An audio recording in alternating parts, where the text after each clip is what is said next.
I'm taking this very, very serious because I have taken a lot of what happened last time round personal. Retribution, man, that's what I want. I'm taking this very serious. And if they ain't, they're in for a nasty shot. Who will be ready to put it all on the line as the teams are ready to fight for the Blood Brothers Cup? And the games are about to begin.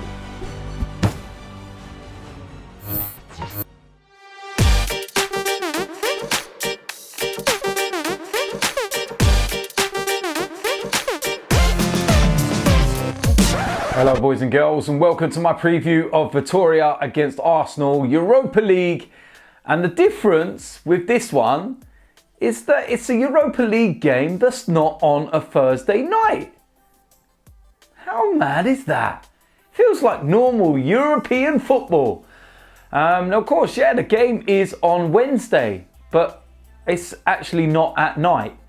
It's 3:50 p.m. in the afternoon. On a Wednesday, only in the Europa League.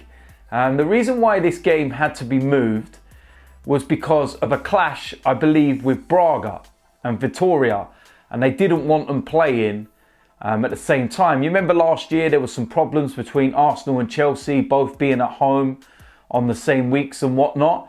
Well, they've moved this one to the Wednesday, but because Wednesday is Champions League night, they cannot have a Europa League game playing at the same time as a Champions League game. So they put it a few hours earlier and it's 3:50 p.m. Now, even though we're in Portugal, the time difference is the same. They're not an hour ahead or anything else. So in England, 3:50 p.m, Arsenal kick off. Unbelievable. Now, I'm flying out to Portugal in the morning. Doesn't stop me, come rain or shine.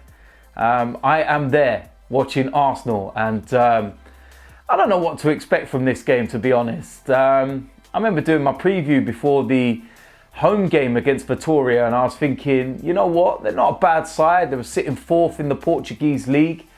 But we should have been able to dispatch them. You remember the game? Oh my word, we were dreadful. But then when ain't we dreadful? And it was actually Nicolas Pepe that actually come off the bench and scored two unbelievable free kicks to win us that game. So I can only imagine what they're like at home. They were a very counter-attacking side, very, very quick, very direct. And they caused us all sorts of problems. We were lucky to win that game. So it'd be interesting. Be interesting to see the stadium, see what kind of atmosphere there is. The fans that came over to England were exceptional. So again, that makes me think, how good is it? You know, when you go to their stadium, how loud's it going to be? It's a huge game for them. And it'll be a tough one for us. But we've won our opening 3 games. We practically have, you know, 1 foot already through the door to the next rounds and the qualifying parts of the draw and everything. So yeah, it's kind of catch-22. You don't want to go with a weak squad, but at the same time you don't want to take a full strength side. We're not in the best of places at the moment in the league. We're dropping points left, right and centre. It might do us good to get away from home, even though we are predominantly crap away from home. But saying that, in the Europa League, we ain't been too bad, have we? You remember we went out to Germany and won there 3-0. So you never know. Team lineup, there's going to be a lot of question marks over certain individuals and incidents that are going on. News broke a couple of hours ago that Granit Xhaka has lost his captaincy at Arsenal. Pierre-Emerick Aubameyang is now the new captain. And I genuinely feel that this is the end for Saka, to be honest. I don't think there's any coming back from it. I don't think that he will probably want to come back. I think too many bridges have been burned. And I think that he may well be gone in January even. I think that's it. And the ultimate, I don't know what you want to call it really, humiliation is the fact that he's had his captaincy taken away from him, and that's one of the shortest captaincies, you know, in the history of Arsenal Football Club. So it's not gone down well, has it? But yeah, Xhaka's not in the travelling squad to go out to Vitoria. Neither is Aubameyang, and neither is Mesut Ozil. Now, I'm not too fussed about that, to be honest, because he played a big part at Liverpool last week. He played 90 minutes at the weekend. He played really well. And it leads you to believe that maybe he's just having a little rest because he hasn't played a lot of football, and he will be saved for the weekend game because we do have a tough one away to Leicester. So, yeah, I'm not too fussed about that. But looking at the rest of the squad, it's a very, very strong lineup. And the team selection is going to be important. So, with that said, I'm going to go and get into the starting 11. Starting off in goal, Emi Martinez. And I think that he's got a point to prove. He's had some good performances when playing this season. But last time out, I don't think he covered himself in glory at Anfield. I feel that he was at fault for a couple of the goals. And it wasn't a great night. Got no doubts about him as a goalkeeper. And it is one of those things as a goalkeeper, everyone notices your mistakes because, you know, ultimately they lead to goals. But yeah, he's going to have to make up for that performance, that's for sure. In defence, on the right-hand side, I'm going to go with Hector Bellerin. And it's all part of the rehabilitation process and a chance to get another 90 minutes under his belt. Will he play this and then play it again against Leicester? I'm not too sure.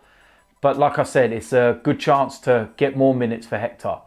On the left of that four, I'm going to go with Kolasinac, and simple reason being, he will now be, for me, be the cup left back, and Tierney is the one for the Premier League. So pretty straightforward decision, to be honest.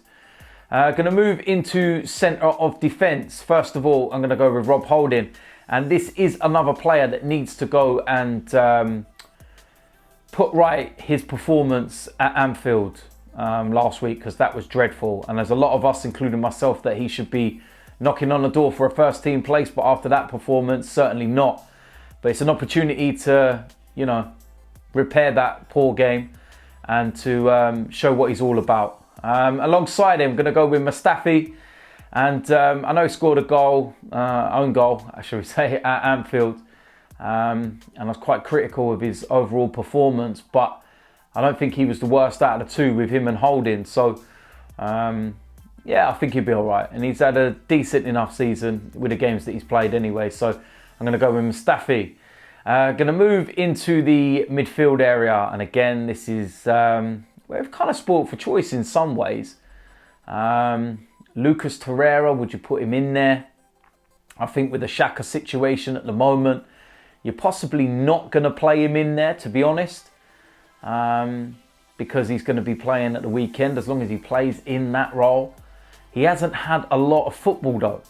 That is my, you know, one thing that I will say about this. He's not had a lot of football. So I would actually play Lucas Torreira. I wouldn't play Guendouzi. I thought he looked well off the pace in the Premier League at the weekend, and maybe a little break will do him good, because he's been brilliant this season. But yeah, Lucas Torreira, because he hasn't played a lot of football. And I would stick him in there. Simple as that. Alongside him, I would go with Dani Ceballos as the kind of box-to-box player.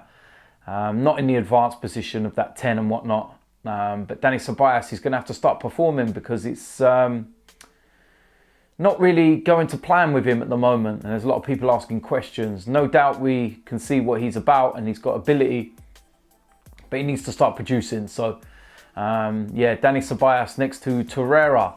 Going to move with the attacking three. And on the right-hand side, I'm going to go with Nicolas Pepe. Simple reason being that he was not involved at the weekend. I have no idea why. It just baffles me. So the fact that he didn't play at the weekend, he's had a week off. Straightforward decision, Nicolas Pepe. On the left-hand side of that three, I am going to go with Martinelli. And it's another chance for him to shine. It's another chance for him to, you know, show what he's all about. He's banging in goals left, right and centre. 7 goals already. He's only 2 behind Aubameyang. And he's knocking on the door for the first team. It's as simple as that. And I'm looking forward to seeing him again. In the middle of that 3, I'm going to go with Joe Willock. And kind of fallen down in the pecking order in the Premier League. But these are the games where he gets his minutes, scored an absolute worldie at Anfield last week. And more of the advanced role, I'd like to see him in there. There's no Mesut Ozil. I don't want to see Sokratis there. And I certainly don't want to see Lucas Torreira there. So I'm going to go with Joe Willock. Up front, as the main striker, Alexandre Lacazette, finding himself back to full fitness. And this is the kind of game as well where you would say, yeah, you know what, give him some minutes and let him try and get himself on the score sheet and, restore a bit of confidence within him. And that's what I would go with anyway. So there we have it. That is the preview. That is the predicted lineup. I think that's a very strong team, to be quite honest. As usual, let me know in the comment section whether you agree or disagree. Do you think that is a strong enough lineup to get the victory? If not, what would you go with? Who would you change? Who would you like to see in there? As usual, if you're new around here, hit the subscribe button. Make sure you smash a like on this video. I'm going to do a vlog while I'm out there in Portugal, because obviously I like doing my vlogs when I go to the European games. There's loads of content coming up. There'll be a player ratings after. There will be the preview to Leicester. There's the actual start of the Blood Brothers series coming out in the next couple of weeks. Oh yes, you're in for a few surprises. That's all I'll say. And I can't wait for you to see how hard everyone involved has worked in it. So listen. Let's hopefully get the win. Let's go out there and let's do the job. Simple as that, really. I'll see you lot out in Portugal. I'm out of here.